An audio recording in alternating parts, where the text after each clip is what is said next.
السلام علیکم ورحمۃ اللہ وبرکاتہ۔ ڈیئر ویورز، اللہ تعالیٰ آپ لوگ کو اپنے حفظ و امان میں رکھے۔ جس طرح زندگی کے لیے ہوا، پانی اور دوسری چیزیں بہت زیادہ ضروری ہیں، اسی طریقے سے زندگی کے لیے اور حیات کے لیے، لائف کے لیے ایمان کا ہونا بہت ضروری ہے۔ بغیر ایمان کے ہمارا جو بھی عمل ہے، اس عمل کے ذریعے سے ہم آخرت کے دن یعنی مرنے کے بعد جو دوسری زندگی ہے، اس زندگی میں ہم اچھے انعام کے اور جنت کے مستحق نہیں ہو سکتے۔ اس لیے ایک انسان کا سب سے جو قیمتی سرمایہ ہوتا ہے، جو قیمتی دولت ہے، وہ ایمان ہے، اور ایمان کے بغیر ہماری زندگی کچھ بھی نہیں ہے۔ تو آئیے آج ہم جانتے ہیں ایمان کے بارے میں کہ ایمان کہتے کسے ہیں، کن کن چیزوں پر ایمان لانا ضروری ہے، کہ بتائیے کہ ایمان کے کتنے ارکان ہیں۔ تو اچھے خاصے لوگ بھی جو ہے ایمان کے ارکان نہیں بتا پاتے اور نہ ہی اسلام کے ارکان کو بتاتے ہیں، حالانکہ ایک مسلمان کے لیے کم از کم ان دو چیزوں کا، ایمان اور اسلام کے ارکان کا جاننا بہت ضروری ہے۔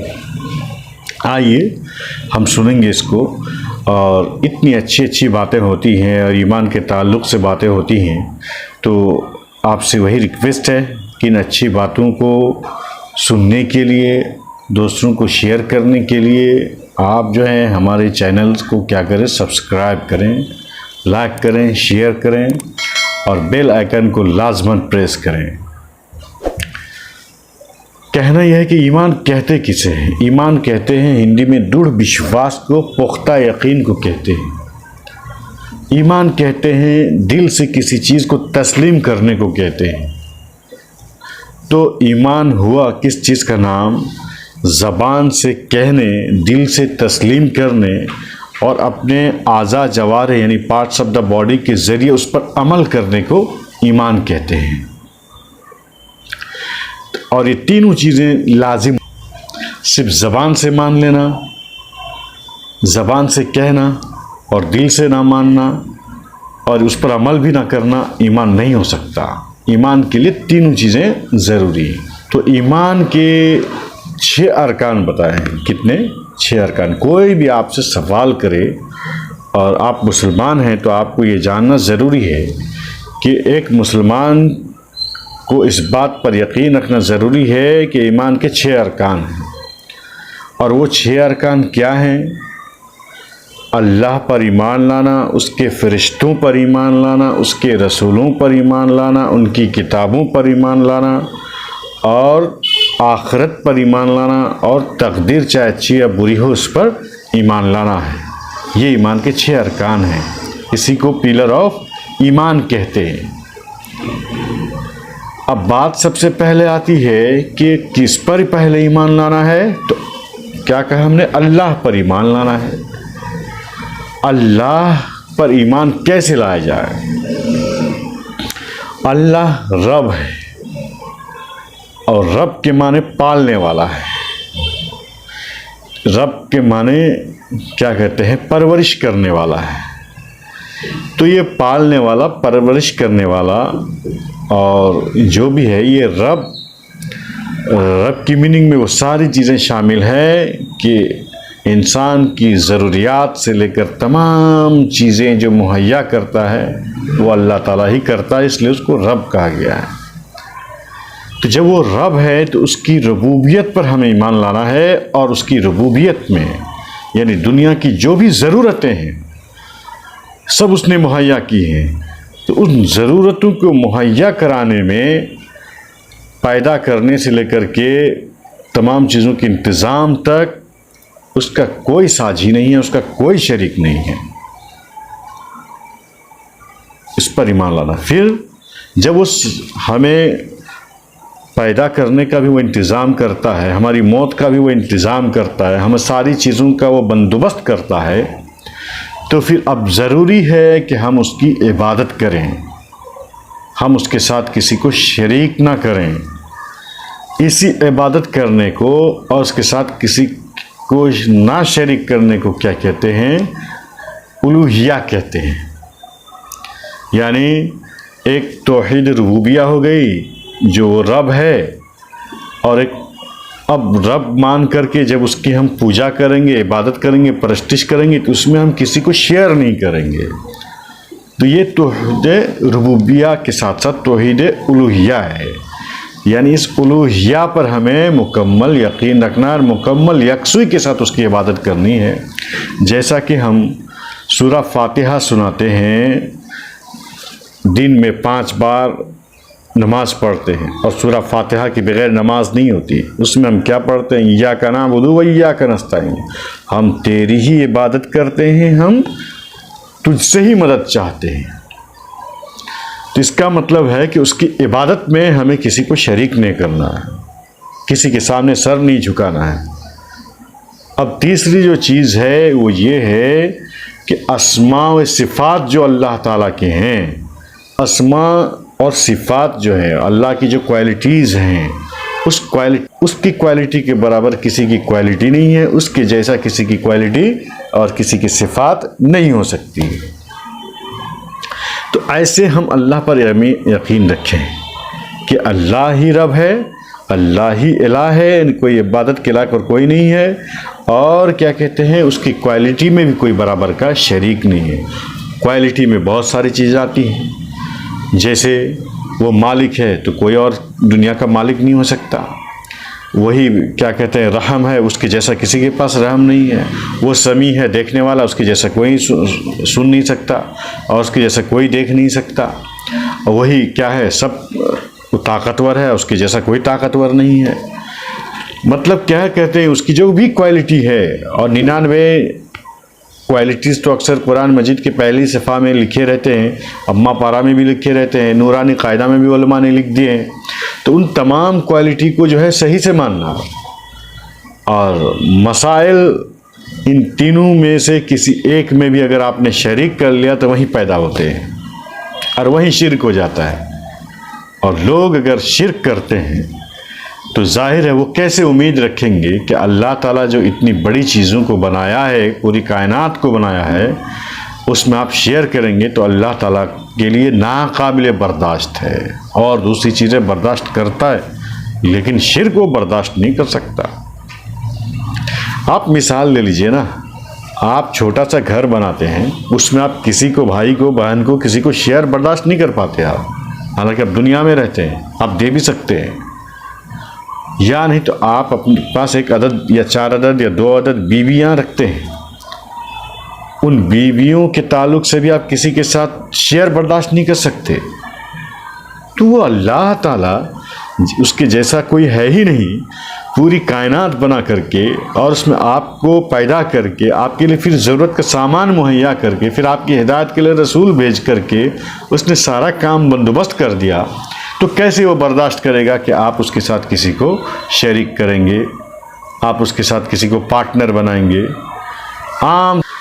اب یہ ہے کہ اگر کوئی پوچھے کہ کیسے ہم مانیں اللہ تعالیٰ کو، تو سورہ اخلاص پڑھ دیجئے۔ اعوذ باللہ من الشیطان الرجیم، بسم اللہ الرحمن الرحیم، قل هو اللہ احد اللہ الصمد لم یلد ولم یولد ولم یکن لہ کفوا احد۔ کتنی چھوٹی سی سورہ ہے، یعنی اللہ کے جیسا کوئی ہے ہی نہیں، وہ اکیلا ہے، نہ اس نے کسی کو جانا ہے، نہ وہ جانا گیا ہے، اور کیا کہتے ہیں، نہ اس کے کوئی ہمسر ہی نہیں ہے۔ دوسرے کے یہاں جو بھی بھگوان یا دوسری چیزیں وہ مانتے ہیں تو ان کے ماں باپ بھی ہیں، ان کے رشتہ دار بھی ہیں، لیکن اللہ تعالیٰ نہ کسی سے جانا گیا ہے، نہ اس نے کسی کو جانا ہے، تو رشتہ داری کا سوال ہی نہیں پیدا ہوتا۔ اور قرآن کہتا ہے اس کے جیسا کوئی ہے ہی نہیں۔ دوسری آیتوں میں بھی ہے، وَلَيْسَ كَمِثْلِهِ شَيْءٌ، اس کے جیسا کوئی نہیں ہے۔ کسی کو یار اس کی جو کوالٹی، اس کی کوالٹی کی طرح کسی کی کوالٹی نہیں ہو سکتی، چاہے کتنی بڑے انسان ہوں، ولی اللہ کہے جائیں۔ اگر کسی ولی اللہ کو، کسی بھی بڑے انسان کو اللہ کے صفت کے ساتھ متصف ان کو بھی کر دیں تو پھر اللہ اور دوسرے انسان میں فرق کیا رہ جائے گا؟ اس لیے اللہ کی جو کوالٹی ہے، جو اللہ کی صفات ہیں، وہ اللہ کے ساتھ خاص ہیں۔ اور جو کیا کہتے ہیں اگر کہیں آپ آیت الکرسی روزانہ پڑھتے ہوں گے سوتے وقت بھی، اور نماز کے بعد میں بھی جو ہمیں دعا کہنی ہے، جو آیتیں سنانی ہے، اس میں آیت الکرسی بھی ہے. کیا ہے آیت الکرسی میں؟ کہ اللہ ہی اس معبود ہے، اس کے سوا کوئی معبود نہیں. وہ زمین آسمان کا مالک ہے، وہ نہ اس کو اونگ آتی ہے نا، اور نہ وہ سوتا ہے، اور اس کو کسی بھی چیز کی اس کی حفاظت اس کو تھکاتی نہیں ہے. کہنے کا مطلب ہے جب اس زمین آسمان کا مالک ہے، اس کو نہ اونگ آتی ہے، نہ دنیا کی کسی چیز کی اس کو ضرورت ہے، اس کی دنیا کی حفاظت بھی اس کو نہیں تھکاتی ہے، تو پھر ہم دوسروں کی عبادت کرنا کسی بھی حال میں جائز نہیں ہو سکتا. آپ جو ہے نا دنیا میں جب نگاہ ڈالتے ہیں تو آپ کو پتہ چلتا ہے کہ دنیا پر یہ کار، یہ موٹریں، اور یہ جو ہے آسمان، یہ زمین، سورج، ستارے، ریل گاڑیاں، ہوائی جہاز پر نظر ڈالتے ہیں تو آپ کے دلوں میں سوال پیدا ہوتا ہے کہ ان چیزوں کا کوئی نہ کوئی بنانے والا ہے. اتنی بڑی کائنات جس پہ آپ رہتے ہیں، اتنی بڑی دنیا جس سے آپ فائدہ اٹھا رہے ہیں، تو ظاہر یہ سوال پیدا ہونا ہی چاہیے کہ اس دنیا کا بنانے والا بھی کوئی ہے. اور کوئی ہے کیا؟ ریئل کریٹر، ریئل پیدا کرنے والا اللہ سبحانہ و تعالیٰ ہی ہے. اور پیدا کرنے میں کسی اور کو ہم شریک کر لیں تو بہت بڑا کیا کہتے ہیں شرک ہو جائے گا. اللہ ہی خالق ہے، اللہ ہی پیدا کرنے والا ہے، پیدا کرنے میں کوئی بھی اس کے ساتھ شریک نہیں ہے. اور آپ جانتے ہیں کہ دنیا میں آپ ستاروں کو دیکھتے ہیں جو چمکتا ہے رات کو، چاند کو بھی دیکھتے ہیں جو روشنی بکھیرتا ہے رات کو، آپ سورج کو دیکھتے ہیں جو روشنی بکھیرتا ہے دن میں. سورج کی روشنی نہ ہو تو پھر آپ دن میں صحیح سے کام انجام نہیں دے سکتے، رات نہ ہو تو پھر آپ آرام نہیں کر سکتے. تو یہ ساری چیزیں جو اس نے پیدا کی ہیں، حکمت کے تحت پیدا کی ہیں. اس لیے اللہ تعالیٰ کی ایک صفت کیا ہے؟ حکیم ہے، وہ حکمت والا ہے، اور اس کے جیسا کوئی حکمت نہیں رکھ سکتا. اس لیے اس کی حکمت میں بھی کسی کو شریک نہیں کرنا ہے. ہماری زندگی کو اس نے کیا کر دیا ہے؟ بہت ہی ایزی بنا دیا ہے، بہت ہی زیادہ آسان بنا دیا ہے. ہم دن کو کیا کرتے ہیں؟ آرام نہیں کرتے بلکہ کام کرتے ہیں تاکہ اپنے دنیاوی جو ضروریات ہیں ان ضروریات کو پورا کر سکیں. اور جو تھکاوٹ آتی ہے تو اس کے لیے رات بنا دیا ہے کہ وہ دن کے تھکان کو اب رات میں مٹا لیں، اب رات میں آرام کر لیں. تو یہ دن اور رات بھی جو ہے بنا کر کے اللہ تعالیٰ نے کتنا ایزی بنا دیا ہے، کتنا آسان بنا دیا ہے.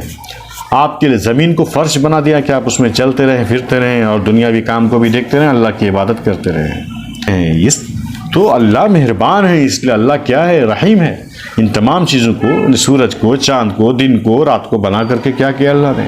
آپ کے لیے آسانی پیدا کی ہے، آپ کے لیے رحم کیا ہے. اس لیے اللہ تعالیٰ رحیم ہے، یعنی اللہ تعالیٰ کے جیسا کوئی رحم نہیں کر سکتا، یہاں تک کہ ماں بھی نہیں کر سکتی. تو آپ کے رحم میں بھی کسی قوم کو شیئر نہیں کرنا ہے. زندگی گزارنے کے لیے، کیا سروائیو کرنے کے لیے کیا ضرورت ہے؟ زندگی گزارنے کے لیے ہم کو ہوا کی ضرورت ہے، پانی کی ضرورت ہے، اور دواؤں کی ضرورت ہے، اور غذاؤں کی ضرورت ہے. اگر یہ غذا، یہ ہوا، پانی اگر نہ ہو تو پھر آپ جو زمین سے اگاتے ہیں وہ اگ ہی نہیں سکتا. یہ جب اگ ہی نہیں سکتا تب آپ کیسے استعمال کریں گے؟ اب بتائیے کتنی گندی بات ہے، کتنی غلط بات ہے، اور کتنی نقصان دہ بات ہے انسانوں کے لیے کہ بارش برسا کر کے وہ فصلیں بھی اگا دیتا ہے، اور جو ہے دن اور رات وہ تمہارے لیے پیدا کر کے رکھا ہے، مگر پھر بھی لوگ بارش برسانے والا اور یہ اناج دینے والا اور کسی نہ کسی کو دینے والا کسی اور کو مان لے. کتنی غلط بات ہے. اس لیے اللہ ہی تعالیٰ کو ہمیں کیا ماننا ہے؟ جب وہ ساری چیزیں مہیا وہی کرتا ہے، رزق وہی دیتا ہے، تو ہمیں اس کو رزاق ماننا ہے. وہی دینے والا ہے، وہی رزق فراہم کرنے والا ہے. بس یہ ہے کہ آپ کو جب پیدا کیا ہے تو آپ یوں ہی مت بیٹھے رہیے، ہاتھ پیر چلانا ہے، آپ کو محنت کرنی ہے، تبھی آپ کو وہ رزق بھی دے دے گا. آپ کو وہ رزق دے گا اور آپ سے وہ محنت کروائے گا. اور محنت، اگر آپ محنت کریں لیکن بارش نہ ہو اور وہ جو چیزیں فصل ہی نہ ہوئے تو آپ پھر کہاں سے بیج بوئیں گے، کہاں سے آپ پانی لائیں گے؟ اگر وہ زمین سے پانی ہی بھی نہ آئے تو آپ کہاں سے پانی لائیں گے؟ بہرحال چاہے بارش کے ذریعے ہو، چاہے زمین سے نیچے سے آپ پانی نکالیں، پانی دینے کا کام بھی اسی کا ہے. اس لیے وہ رزاق ہے بھائی.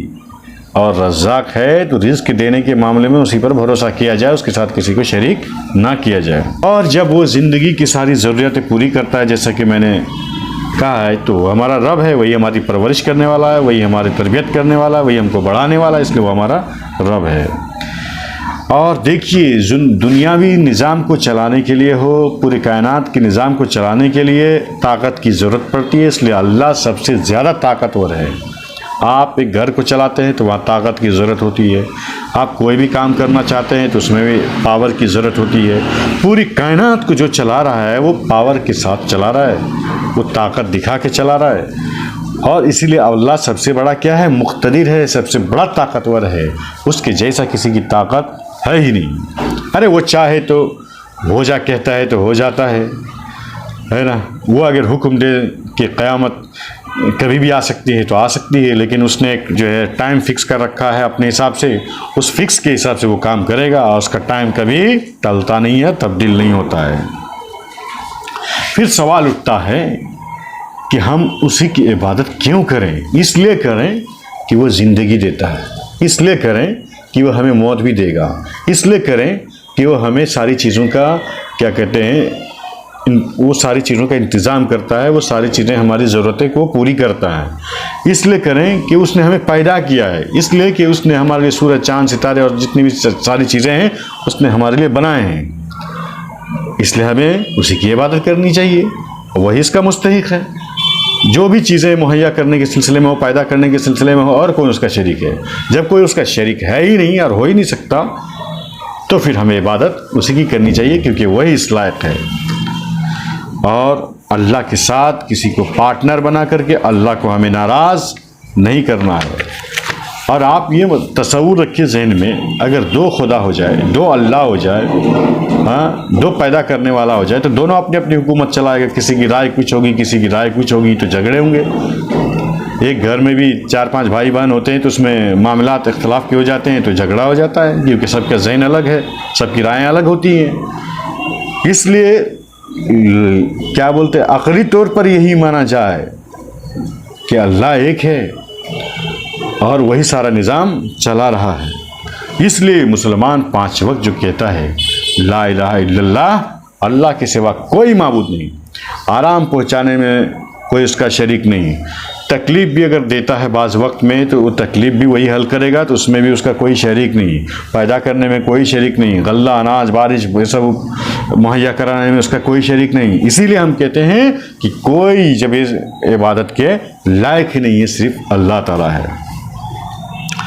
اور کیا ہے، اللہ تعالیٰ کے جو 99 نام ہیں، میں نے بتایا وہ 99 ناموں کو آپ یاد کیجئے، ٹائم ٹو ٹائم اس کو پڑھتے رہیے، کیونکہ اللہ تعالیٰ خود قرآن میں کہتا ہے کہ اللہ ہی کے لیے وہ نیمز اچھے نیمز ہیں، کچھ اچھے ناموں کے ذریعے سے اللہ کو پکارا کیجئے، اللہ تعالیٰ ان دعاؤں کو سنتا ہے، اللہ ان ناموں کو غور سے سنتا ہے، خوش ہوتا ہے، پھر جو دعائیں کریں گے آپ اس کو قبول بھی کرتا ہے۔ تو ہم نے آج جو بتایا آپ کو کس کے بارے میں، ایمان کے ارکان کے بارے میں، وہ 6 ارکان ہیں، کیا ہے؟ اللہ پر ایمان، فرشتوں پر ایمان، کتابوں پر ایمان، رسولوں پر ایمان، آخرت پر ایمان، اور کس پر ایمان؟ تقدیر پر ایمان، چاہے وہ اچھی ہو یا بری ہو۔ تو ارکان اسلام کو یاد کرنے، اس کو جاننے کی اللہ ہمیں توفیق دے، اس کو صحیح سے سمجھنے کی توفیق دے۔ پھر ہم نے آپ کو یہ بتایا کہ اللہ تعالیٰ پر ایمان کیسے لانا ہے، تو اس طریقے سے آپ اللہ پر ایمان لائیے، اللہ کے ساتھ کسی کو شریک مت کیجیے۔